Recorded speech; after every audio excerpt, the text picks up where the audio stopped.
two of the four that were discussed earlier by our voiceover announcer who came from heaven. And we get to see some rookies, some old faces, but it's always exciting, your first game, Jason. Well, for the rookies that are going to play here, it's really going to be exciting. Of course, it's almost like your hands are going to be cold and parang bagong player ka na ulit, nawala na yung pagka-star mo because this is, like they said, this is the prime time of basketball in the Philippines. Exactly what Elmer Espiritu was telling us when he was taking his mug shots earlier today. But Alaska, 25 years. Yeah, I was around when they were, that's how old I am, when they started out their team in 1986. But dynasty in the making, why not? Well, you can say that a dynasty is in the making when you have your key guys coming back. L.A. Tenorio is back, Cyrus Baguio, Sanitos, and Joe DeVance. Basically, and undoubtedly, those four guys are the top players of their system. And other than that, they didn't really lose much. When you look at their team, when you look at the guys that they lost during the summer or during the off-season, they only lost Jeff Carriazo and Larry Fonacher, but in came young guys in the presence of Espiritu and Custodio. What about the chemistry issue? We're going to take a look at Barako Bull in a short while. This is a team that also has had a winning tradition. They're trying to get it back. We're going to take a look at the names of Barako, but bring along the thought about chemistry. When does that click or kick in? Well, for Alaska, obviously, chemistry is already there. They're coming off a championship, so they're good. They didn't really mess around with their lineup. Now, big problem for Barako Bull. They are finding the formula because they haven't even found the formula yet, Seth. They have a couple of holdovers that played a lot of minutes in the presence of, in the person of Alonzo, Aris Di Maunahan, Duncil, guys like Contilia, but yet, when you look at this team, they don't have that key guy, that #1 scorer that a team needs, and they're hoping that a guy like Sunday Salvacion can come in and do that for them. They got some good acquisitions in Sunday, Marvin Cruz, Andayas back as well as Mitolas. Tienes, their one rookie. Their key loss was only Rob Reyes. But one of the things that really would bother you if you're a Barako Bull fan, you're still not getting that superstar guy that you need to turn the franchise around. And let's see if Sunday Salvacion can bring along the Sunday special to the Barako Bull Energy Boosters. Let's listen to the introduction of the starting lineup. At guard, number 5, L.A. Tenorio. Also at guard, number 3, Cyrus Baguio. At center, number 7, Sonny Thos. At forward, number 38, Joe DeVance. And also at forward, number 35, Tony De La Cruz. Head coach for the Alaska Aces is Tim Coe. And now the starting lineup for your Barako Bull Energy Boosters. At guard, number 12, Paulo Hubalde. Also at guard, number 11, Jojo Duncil. At center, number 10, Mark Isid. At forward, number 1, Hans Tiele.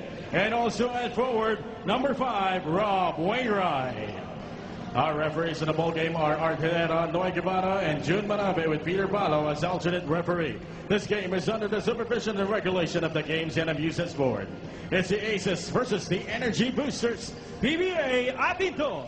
And we are just bringing up the curtains as Junel Baculi is still at the in the driver's seat for Barako Bull. We'll check on that chemistry issue as we go along. Alaska with a system that more or less many who have played for Alaska are familiar with. That helps all the time. And that goes back to what you were asking a while ago, talking about chemistry.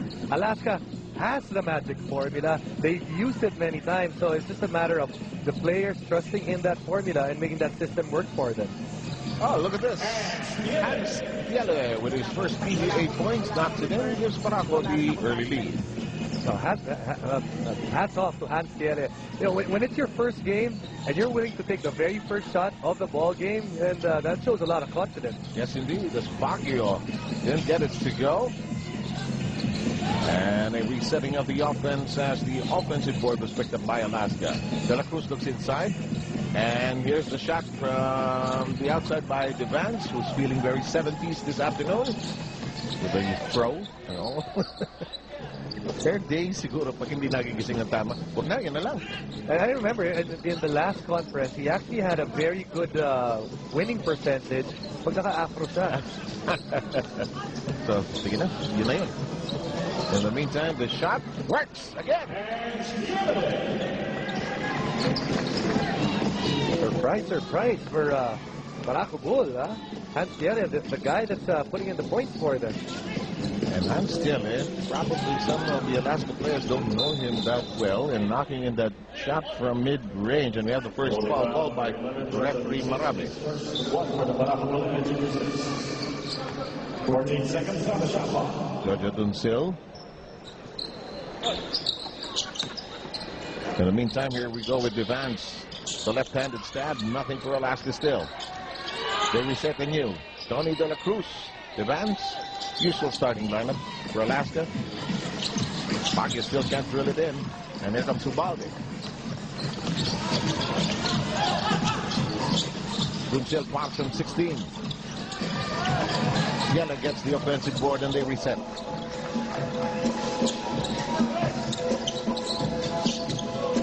Ubalde, and the pass intended for Duncil downstairs. No eye contact between the two. And you're going to see some of that, or those kinds of mistakes early in the season, because yung mga players, they're still trying to get used to playing at the big dome, trying to get used to what their teammates want to do. So if you notice, most of the games, there's a lot of turnovers lately. And suddenly, people I used to watch are guarding me. Here's a foul on that attempt.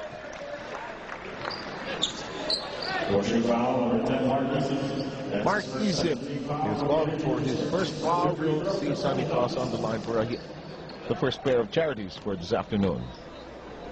So nice to see Sonny Toss back. Remember, in the finals, was actually had to play limited minutes and actually missed a lot of games because of an injury.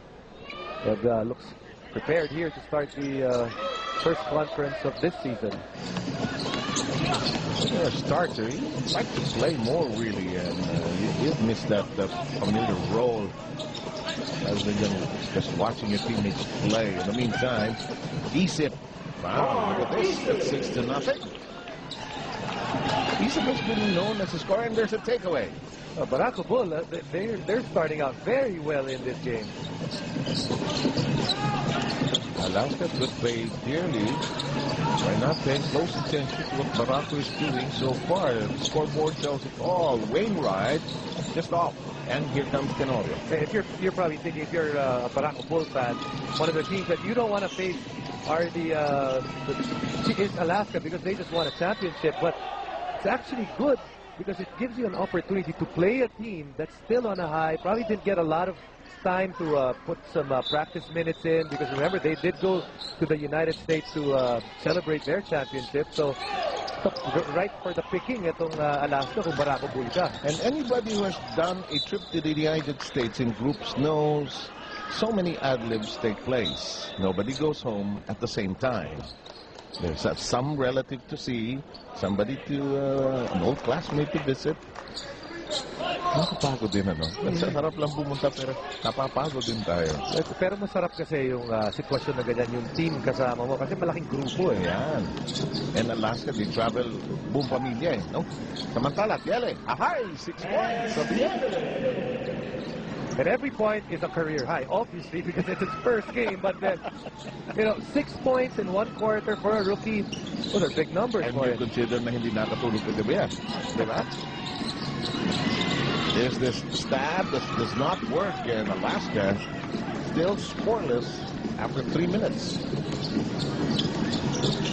But this is something Alaska will work with as the season progresses. They know they're coming off a championship.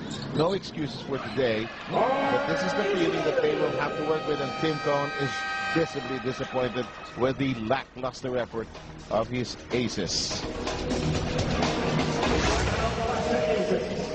And look at this, the short stab, part of the Piele show so far. We'll take a short break. It is 10-0. You did not hear me wrong. It is 10-0, Barako.